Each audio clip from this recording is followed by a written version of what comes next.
Arman and Faison grew up in the same street, just 2 houses apart. From childhood, they were always together. They went to the same school, played in the same muddy ground, and even ate from each other's lunchboxes. People around them would often say, "These two are like one soul in 2 bodies." They shared everything, books, dreams, and even secrets. Arman was the quiet, focused one. Faison, on the other hand, was talkative, funny, and full of life. But Arman didn't mind. He liked Faison's energy. They balanced each other like sun and moon. In college, they both chose different paths. Arman studied computer science. Faison picked business studies.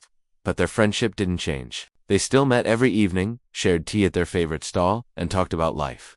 Arman had a dream. Since childhood, he wanted to study abroad and build something of his own, maybe a company that could help people. Faison used to tease him, "You'll forget me once you're a big shot in America." Arman would laugh and say, "Never, you'll always be my brother." One day, Arman received an email from a university in Canada. He had applied months ago and forgotten about it. His hands shook as he opened it. It was an acceptance letter, full scholarship, tuition, living, everything covered. He had done it. He ran to Faison's house. "Out of breath, brah. I got it. I got the scholarship." Faison's eyes widened. He stood up slowly. "Really? That's amazing, man." But his smile didn't fully reach his eyes. Arman didn't notice. He was too happy. That evening, Arman's house was full of joy. His mother, tears in her eyes, held his face and said, "You've made your father proud. Even though he's not with us, he's smiling from above." Faison came too. He brought sweets and laughed with everyone, but something in him felt strange. While Arman's mother hugged him like her own son, Faison felt like a guest in a place that used to be home. He watched everyone cheer for Arman, and a small voice inside him whispered, "When will someone cheer for you?" Days passed. Arman started preparing for the move. He made a list: passport, visa documents, certificates. Faison helped him, but there was a change in him. He would sometimes stay quiet for too long. He would get irritated easily. When Arman asked if everything was okay, he would say, "Just tired. Exams, you know?" But something else was eating him inside. One night, Arman forgot his USB at Faison's house. It had all his scanned documents. Faison messaged, "Found your USB. We'll give it tomorrow." But later that night, Faison sat alone with the USB plugged into his laptop. He opened the scholarship folder. His hands hovered over the files. He knew what he was doing was wrong, but his heart felt heavy with jealousy. "He always gets everything," he whispered to himself. "He's the golden boy, and me, I'm just the funny friend." He clicked. A few files were renamed. Some were moved. One document was quietly deleted. Then he sent an email from a new account to the university, pretending to be Arman. "I have decided not to accept the scholarship offer. Thank you." He clicked send. The screen blinked once, then silence. Faison closed his laptop and sat back, breathing heavily. The room felt darker. The next morning, Arman came to collect the USB. "Thanks, man. You saved me." He smiled. Faison nodded, trying not to meet his eyes. That afternoon, Arman checked his email. There was a message from the university. "We've received your withdrawal. We're sorry to see you go." Arman's heart dropped. He stared at the screen. Withdrawal. "I never sent this."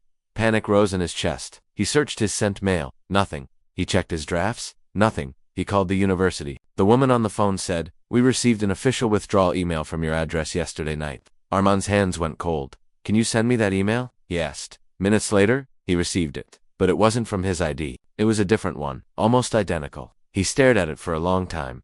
That evening, Arman went to Faison's house. He looked tired. "Something strange happened," he said. "Someone canceled my scholarship." Faison frowned. "What? That's crazy. Who would do that?" Arman nodded slowly. "Yeah, who would do that?" They sat quietly. Faison's fingers tapped the table. Arman's eyes moved around the room. His gaze stopped at Faison's laptop. It was open. The USB was still there. Faison followed his eyes and quickly shut the laptop. "I was just doing some work," he said. Arman forced a smile. "Yeah, must be." That night, Arman couldn't sleep. His heart was heavy with doubt. His mind raced with questions he didn't want answers to. He went online and searched ways to recover deleted emails. He remembered Faison's old email address and typed it in. Then something strange happened. He found a forum where that email was used for tech queries, questions about faking sender IDs, deleting traces, masking IP addresses. Arman leaned back. The room felt colder. The voice in his head whispered, "It can't be him. He's your best friend." But another voice replied, "Who else knew everything?" He got up, walked to his desk, and pulled out the USB. He plugged it in. As he opened the folder, a sense of fear and betrayal wrapped around him. He clicked on recent files.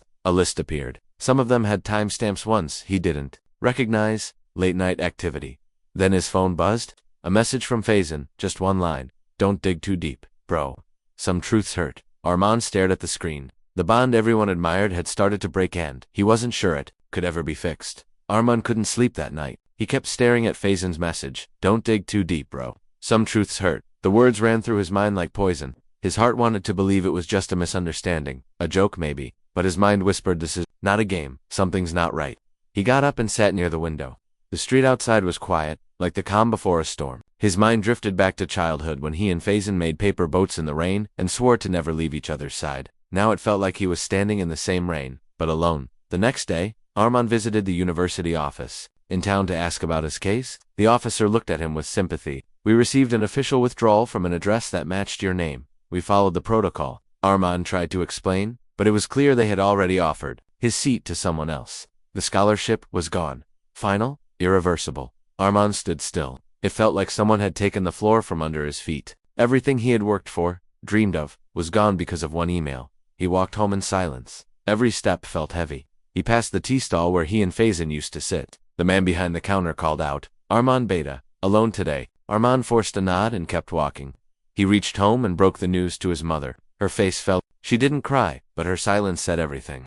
"It's okay," she finally whispered. "Maybe Allah has another plan." But Armand felt lost. All he could think was, who would do this to me? Later that evening, he received another email. This one was from an unknown account. No name, just one line. "Be careful who you trust." There was a file attached. Hands shaking, Armand downloaded it. It was a screen recording, someone accessing his scholarship email, deleting files, and sending the fake withdrawal. The username in the top corner read, FZ_Nation. Faison's old gaming ID. Armand's mouth went dry. It was him. For a long time, Armand sat frozen. He wanted to scream, he wanted to cry, but nothing came out.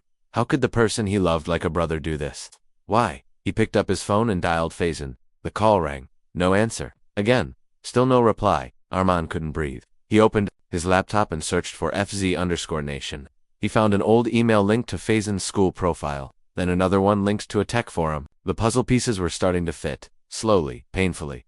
The next morning, Armand went to Faison's college. He waited outside the gate. When Faison came out, their eyes met. For a moment, there was silence. Then Armand asked, "Why did you do it?" Faison looked away. "I don't know what you're talking about." Armand held out his phone, played the screen recording. Faison's face changed. He didn't speak. He just shook his head slowly. "You were going to leave," he muttered. "Leave everything. Leave me. I was sick of watching you win. Just one sigh wanted to be first." Armand couldn't believe what he was hearing. "So you destroyed my life. My dream? For what?" A little attention. Faison stepped forward. "For everything. All my life I was in your shadow. You were the smart one. The good one. The one everyone loved. I was just your sidekick." His voice cracked. "I thought if I stopped you, maybe I'd matter too." Armand stared at him, heartbroken. "You mattered. You were my brother." Faison laughed bitterly. "Brothers don't live in shadows." Without another word, Armand walked away. He didn't look back. He couldn't. That night he sat alone in his room. He didn't eat. He didn't speak. The world felt different. No colder. Harsher. The one person he trusted the most had pulled the ground from under him, and now, he didn't know who he was without that trust. The following week was quiet. Faison didn't call. Armand stayed home, but one evening while checking his university documents, Armand found something odd. A loan application under his name had been submitted to a bank he never used. He frowned. Then another document, another loan, another bank, all under his ID. Armand's heartbeat quickened. He called the first bank. "Sir, your loan is still under process." The man said, "We just need your signature in person." The police van stopped outside the station. Armand stepped out, still in shock, his hands in cuffs. Cameras flashed. A few reporters outside began whispering, "That's the guy fraud case." He felt his face burn with shame. Inside, the officer took his fingerprints and locked him in a small room. The walls were gray. The light above flickered. It smelled of dust and fear. Armand sat on the hard bench and closed his eyes. He kept thinking, how did I end up here? Just a week ago, I was packing for Canada. Hours passed. Finally, a young lawyer walked in. She was holding a folder in one hand and a confused look on her face. "You're Armand, Ali?" she asked. He nodded. "I'm Nayla. I've been assigned your case. Honestly, your file is a mess." Armand looked up. "I didn't do anything. My best friend set me up." She raised an eyebrow. "Your best friend?" Armand told her everything from the scholarship to the fake email, the loan papers, and the arrest. Nayla listened carefully. When he finished, she said, "That's heavy, but we need proof. Right now, your name is on those loans and your email is tied to that fake withdrawal." She stood up. "Don't lose hope. I've handled worse. Let me dig." She left the room. For the first time in days, Armand felt a tiny spark of hope. He didn't know who this woman was, but her confidence made him feel like he wasn't alone anymore. Meanwhile, Faison sat in his room, staring at the news on his phone. "Young man arrested for cyber fraud." The headline read. Below it was Armand's photo. Faison's fingers shook. He had gone too far. It was supposed to be a way to make Armand feel what he had felt. But now, it was turning into something darker. Still, he told himself, he'll be fine. He always lands on his feet. Back at the police station, Nayla returned. I found something, she said. The loan forms were filled online. I asked the bank's IT team for the IP addresses. They don't match your location. One came from a cyber cafe downtown. The same one your friend visits, right? Armand's eyes lit up. Yes, Faison always uses the cafe near the park. Nayla nodded. I also requested surveillance footage from that cafe. Let's hope they still have it. That evening, Armand was released on temporary bail. His mother hugged him tightly outside the station. Her hands were trembling. My son is not a criminal, she whispered again and again. Armand didn't speak. He had nothing to say. He had lost too much already, his dream, his name, his peace. Nayla drove him home. On the way, she said, we need to move fast. If your friend is behind this, we need solid evidence. That recording of the fake email helped, but we need more. And we need to show the bank and the court. Armand nodded slowly. Do you think he'll go to jail? She glanced at him. If proven guilty, the next day, they visited the cyber cafe. The owner recognized Armand. You're Faison's friend, right? He used to come here late nights. Always booked the corner system, Nayla showed. In the date and time from the bank's report. Do you have footage from this night? The man checked his computer. Lucky you. We just haven't deleted last week's recordings yet. He clicked play. On the screen, they saw Faison walking into the cafe. He sat down, plugged in a USB, and began typing. The cafe's camera didn't show the screen, but it clearly showed Faison's face and the time exactly when the loan applications were submitted. Nayla smiled. This is gold. They left with a copy of the footage. On the ride back, Armand didn't speak. He just stared out the window. His heart was torn. Faison had crossed every line, but deep down, he still remembered the boy who once gave him half his sandwich when Armand forgot lunch. The boy who sat by his side when his father passed away. It was hard to believe that boy had become this man. That night, Faison received a knock at his door. He opened it and found two officers standing outside. One of them handed him a paper. Faison Ahmed, you are under investigation for identity fraud and cybercrime. Please come with us. Faison froze. Wait, what? I didn't, but he stopped himself. He knew it was over. News spread quickly. Armand's name was cleared. The university called to apologize for the confusion, but the seat had already been given to someone else. You can apply next year, they said. Armand thanked them politely, but inside, his heart sank again. A full year lost. Nayla visited Armand's house that evening. Your case is strong now. The court will likely drop all charges against you. Faison's facing serious consequences. Do you want to testify? Armand nodded. I'll do what's right, but this still hurts. Not just because I lost my chance, but because I lost him. She sat beside him. You didn't lose, you survived something that would break many. You're stronger now. Later that night, Armand sat on the roof, staring at the stars. The sky was quiet, the air was cool, but inside he felt a storm. A message beeped on his phone. Unknown number. Just one line. I'm sorry, I didn't mean for it to go this far. A week passed after Faison's arrest. Armand's name was cleared, but his heart was still heavy. He walked through the streets of his neighborhood, and everyone stared at him differently now. Some looked at him with sympathy, others whispered behind his back. No one said anything to his face, but he could feel their eyes. It wasn't the attention he had wanted, it wasn't respect. It was pity. At home, his mother tried to act normal. She made his favorite food, sat with him during meals, and prayed more than usual. But Armand noticed how her eyes always followed him, like she was scared something else would go wrong. Nayla kept checking in. The court date is in 10 days. She said, you'll just need to explain what happened. We've got everything, recorded emails, IP addresses, cafe footage. The judge will see the truth.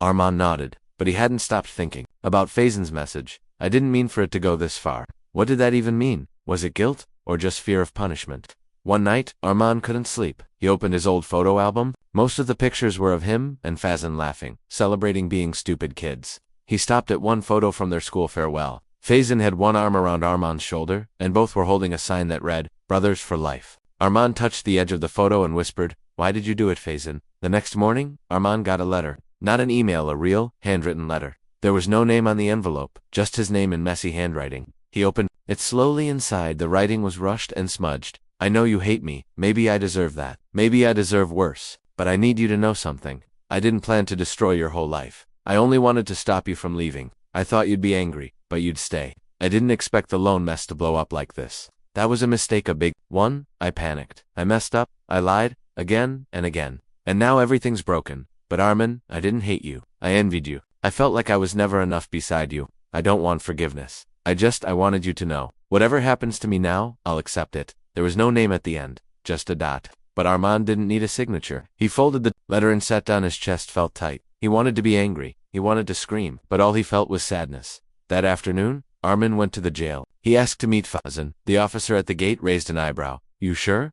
Armand nodded. Just 5 minutes. Inside the meeting room, a glass window stood between them. Faison was brought in, wearing prison clothes. He looked different, thinner, paler. As he sat, he looked up slowly and met Armand's eyes. Neither of them spoke for a while. The silence felt louder than words. Then Faison said, I didn't think you'd come. Armand replied, I didn't think I would either. Faison gave a broken smile. You probably want to hit me. Armand shook his head. That would be easy. But I came to look in your eyes and ask why. Faison's voice was quiet. Because I was tired of being second. Everywhere we went, you were the one people admired. I was the funny sidekick. The shadow. And when you got that scholarship, I felt like I was losing my only friend. Like life had chosen you and forgotten me. Armand leaned forward. So you destroyed me? Faison's eyes welled up. I destroyed myself. I know that now. I just didn't know how to deal with the jealousy. It felt like poison. It made me do things I never imagined I was capable of. There was another long pause. Armand spoke again. You were never in my shadow. I was just running my race. You had your own path,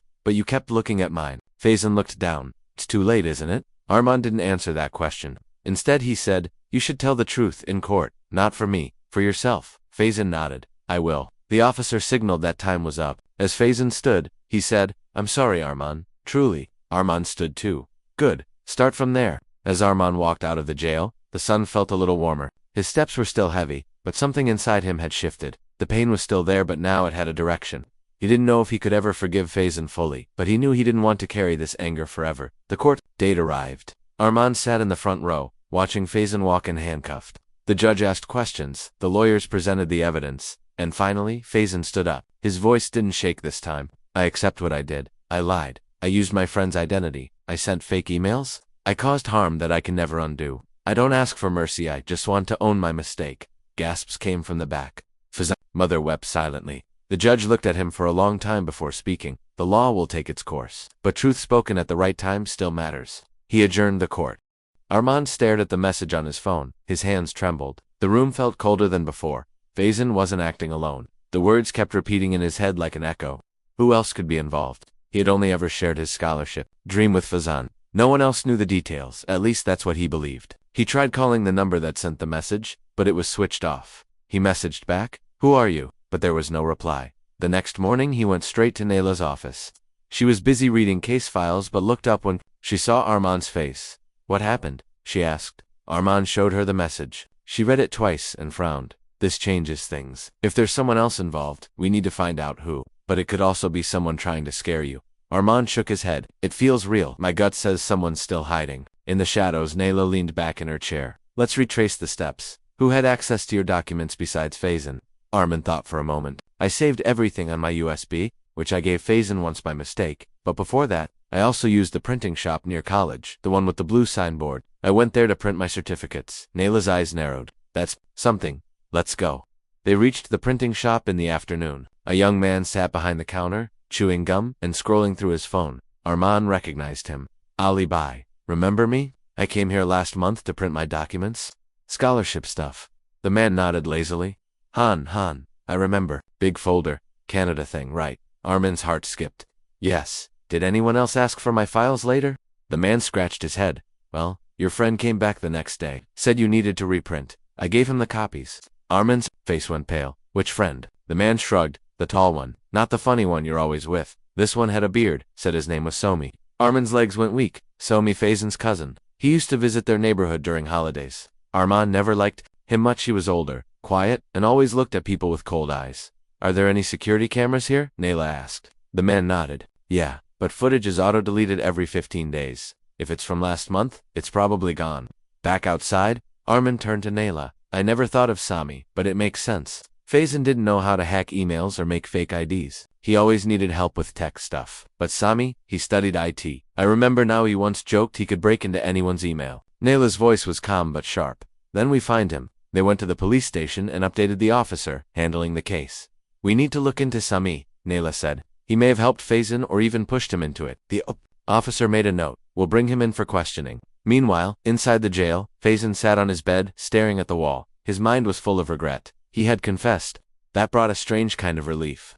But there was still one. thing he hadn't told anyone, not even Aman Somi. It was Sami who first suggested messing with the email. It was Sami who knew how to fake digital trails. Fazan had only wanted to delay Arman's application. He didn't expect things to spiral. But Sami had gone further. He used Arman's ID to apply for loans. He told Fazan, "Don't worry. No one will ever trace it. He'll just get stuck." Here for a while, Fazan believed him. But now he knew Sami had tricked him too. Fazan asked the guard for a pen and paper. He wrote a short letter and requested it be delivered to Arman. "He deserves the full truth," he said. The guard agreed. Later that night, the letter reached Arman's home. He opened it slowly. "Arman, there's one more truth I never told you. I didn't act alone. I was angry and stupid, but I didn't have the skills to do everything myself. Sami helped me. He convinced me that you'd bounced back, that it was just a small setback. He told me how to fake the email, delete records, and apply for those loans. I trusted him. I was wrong. You don't have to believe me, but I need it. To say it, I've already ruined enough." Fazan Arman showed the letter to Naila.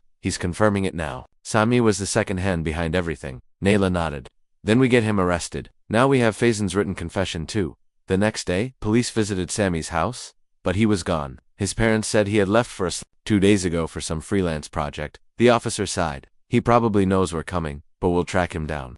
That night, Arman couldn't sleep again. He felt like every time he got closer to peace, another layer of the betrayal unfolded. First Fazan, now Sami. How many more? His phone buzzed again.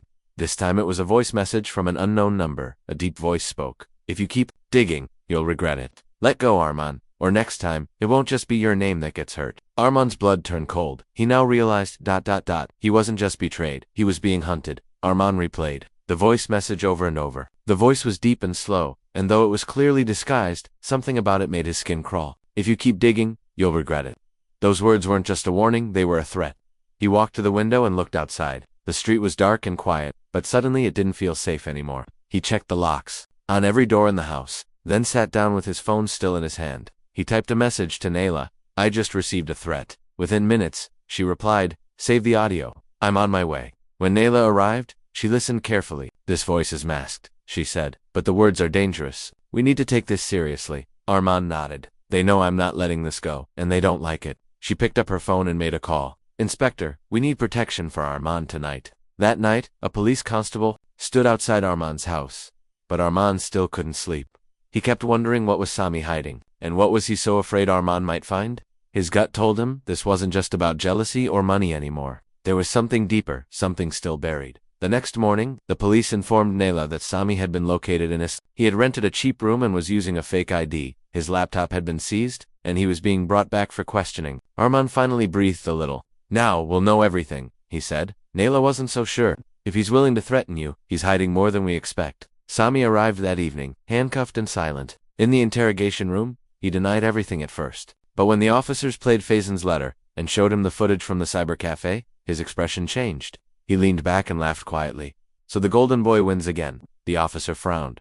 "What do you mean?" Sami looked at them coldly. "I just helped Fazan, that's all. He came crying to me about how Arman gets everything. I said, fine, let's see how perfect Arman handles a little chaos." The officer pressed further. "Did you apply for the loan?" Sami smirked. "I did. But that's not even the real story." Everyone in the room went silent. Sami looked directly at Arman, who was sitting behind the glass wall. "Your father owed money, a lot of money, to dangerous people. When he died, that debt didn't disappear. It followed your name. I just woke it up." Arman's world spun. "My father? What are you talking about?" Sami laughed again. "Your father took a huge loan 10 years ago. He couldn't pay it back. He begged for more time. But then he passed away. The records stayed buried. Until I pulled them out." Naila stood and stepped in. "If this is true, where's the proof?" Sami shrugged. "On the laptop. I saved everything. I wanted to make sure I had a backup in case things got ugly." The officer opened the laptop and handed it to the cyber unit. Within hours, they found the file's loan agreements, emails between Arman's father and a private lender, and a threatening letter from years ago warning of consequences. Arman sat back in shock. "My father never told us about this. He worked so hard he never showed any fear." Naila said softly, "Maybe he was trying to protect you. Maybe he thought he'd fix it before it reached you." But Arman felt like the ground under his feet had vanished again. His father, the man he admired the most, had been hiding a secret that was now ruining his life, even after death. Later that evening, Arman sat alone in his room. The house was quiet. His mother had gone to visit her sister. He looked through his father's old belongings, files, diaries, receipts. In one dusty folder, he found a torn envelope. Inside was a single paper, a handwritten letter. "My dear Arman, if you ever read this, It means something went wrong. I tried to keep you, and your mother's safe. I borrowed money when things got hard, but I never thought I'd leave the burden behind. I kept thinking, just a little more time and I'll fix it. I failed. I am sorry. Don't hate me. Just remember, I loved you more than anything in this world. Be better than me. Stay honest. And never run from the truth. Your Abba. Eyes filled with tears, he held the letter against his chest and cried for the first time in days. All the pain, the betrayal, the confusion it poured out of him. He whispered, I miss you, Abba. I wish you had told me. The next morning, Arman walked into the police station with the letter. He gave it to the officer handling Sammy's case. This doesn't clear what Sami did, Arman said, but it explains why he went looking into my past. The officer nodded. Sami still broke multiple laws. He'll be charged. Nayla met Arman outside the station. You okay? She asked. Arman nodded, slowly. No, but I'm starting to understand the truth. My father made a mistake. Faison gave in to jealousy. Arman stared at the message on his phone. His breath slowed, and his fingers trembled slightly. The real betrayal hasn't even begun. He read it again. There was no name, no number, just those haunting words. He immediately called Nayla. She picked up after 2 rings. It's not over, Arman said quietly. Someone else is involved. Someone we haven't seen yet. Nayla arrived within the hour. She brought a digital forensics officer with her who began tracking the origin of the message. It was sent through a scrambled VPN, the officer said. Whoever did this knows what they're doing, but with some time, we might crack it. Meanwhile, Arman couldn't shake the feeling that this wasn't just about money or revenge anymore. This was personal. He went back to Faison's letter, reading every word, every line, looking for a clue. Then suddenly, one sentence stood out. He said, I wasn't the only one you left behind. Arman frowned. He? Who is he? And what does he mean? Not the only one? The words echoed in his mind. He began thinking back to college days, his closest circle, people he'd drifted from, arguments never resolved. Then one name came to him like a cold wind. Zion. Years ago, Arman and Zion had a huge falling out during a group project. Zion had accused Arman of taking all the credit and leaving him out of a startup pitch. Arman thought the matter was done after graduation. They never spoke again. But now, could it be? He searched Zion online. To his surprise, Zion had launched his own tech firm right around the time Arman's troubles began. Not only that, Zion's company had suddenly received a mysterious investment 2 months ago, the same month Arman's fake loan scandal hit its peak. Arman shared this with Nayla. What if Zion is the one behind everything? He asked. What if Sami was just a pawn? Nayla nodded slowly. It fits. Zion had motive. He had skills. And if he was funding Sami quietly, her words trailed off. They both knew it was time for a confrontation. The next day they visited Zion's office. The receptionist said he was busy. Arman didn't wait. He pushed open the glass door and walked in. Zion looked up from his desk, surprised, then smirked. Well, look who's still standing. Arman stared at him. You sent the message. Zion didn't answer. Arman stepped closer. You fed Sami the idea. You gave him the files. You funded the whole plan. Zion leaned back in his chair. Prove it, he said coldly. Nayla entered behind Arman. We will, she said. We already traced the message to a server registered under a dummy company you set up last year. One more trace and your name goes public. Zion's smirk faded. You think this is about jealousy? He snapped. You think this is just about a college fight? He stood up, his voice rising. You stole more than credit that day. You stole an investor I had been trying to get for months. You turned people against me. You played the golden boy while others like me had to fight just to breathe, and then you left, like we were nothing. Arman's voice was quiet. You could have built your life, like I tried to. Instead, you spent years digging into mine. Zion slammed a file on the table. You're not innocent? Your father was a fraud. Your brand is fake. I just showed the world the truth. Nayla walked up and took the file. She flipped it open. Inside were printed emails, newspaper articles, and altered financial documents. You created half of these, she said. You edited evidence to make him look guilty. Zion said nothing. His silence was the final proof. Back at the police station, Arman gave everything to the officers. Zion was brought in for questioning. It didn't take long for him to break. Under pressure, he confessed that he had discovered Arman's father's past while digging through public records. Instead of reporting it, he shared the information with Sami and encouraged him to use it to destroy Arman's name. In return, he promised to fund Sami's failed business and cover his tracks. As the truth unraveled, the news spread like fire. News channels picked up the story. Young entrepreneur cleared of fraud charges friends behind the betrayal. Read one. Headline. Arman watched silently. He didn't feel victory. He felt tired, exhausted from carrying a pain that wasn't even his to begin with. That evening, he walked through the park where he used to sit with Faison. The bench was still there. He sat down and stared at the empty space beside him. You didn't deserve this, he whispered. None of us did. He closed his eyes and let the silence wrap around him. For the first time, it didn't hurt. Naila joined him after a while. The station just called, she said. Both Zion and Sammy are being charged. The judge is pushing for a fast-track hearing. Arman nodded. Let the law handle them. Now. Naila looked at him carefully. And you? What will you do? Arman looked up at the sky. Start over. This time, with the truth. And with people who never left. But as they stood to leave, a little girl walked by, holding a folded piece of paper. She handed it to Arman, and ran off before he could ask anything. He slowly opened the paper. Inside were 6 words. I was there the whole time. No name. No signature. Just a tiny symbol at the bottom. A crescent moon. Naila froze when she saw it. Arman, I've seen that symbol before. It was in one of your father's files, hidden in the corner. Arman's heart raced. Then someone else. Knew someone even my father trusted or feared. The night grew darker, and the story wasn't over yet. The folded paper with the crescent moon lay still in Arman's hand as the wind brushed softly through the trees. Naila leaned closer, staring at the symbol. Your father's old company. I remember now. That crescent mark was stamped on a classified folder. It wasn't in English. It was some kind of internal memo in another language. I thought it was nothing, but now, Arman's fingers clenched the note tighter. Whoever sent this, they were close to him. Close enough to watch everything. Maybe even close enough to save him and chose not to.